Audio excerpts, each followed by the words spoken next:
আসসালামু আলাইকুম। সবাই কেমন আছেন?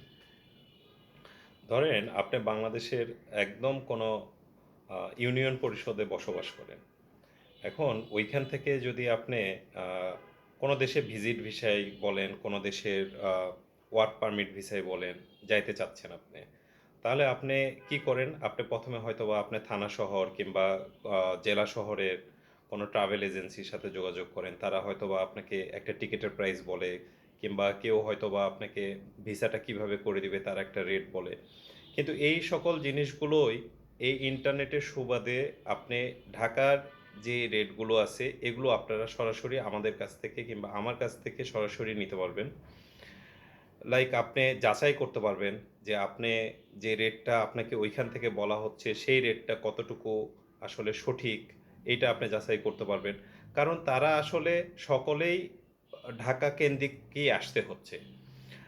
যতই আপনি আ থানা শহর অথবা জেলা শহরের কোনো ট্রাভেল এজেন্সিকে আপনি হয়তোবা ফাইলটা দিচ্ছেন, কিন্তু তারা কিন্তু এই ফাইলগুলো আমাদের কাছেই আসলে পাঠায় দিন শেষে। তো এই সুবিধাগুলো কিন্তু আপনারা সকল কিছুই সুবিধা নিতে পারবেন। আপনি আমার এই পেজ থেকে নিতে পারবেন।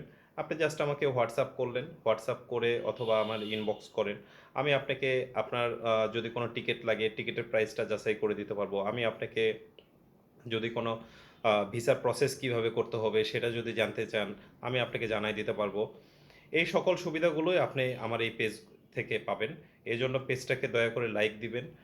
আমার ভিডিওগুলো ভালো লাগলে শেয়ার করবেন এবং পরিবারের সকলকে ইনভাইট করবেন এই পেজে লাইক দেওয়ার জন্য। ধন্যবাদ সকলকে। আসসালামু আলাইকুম।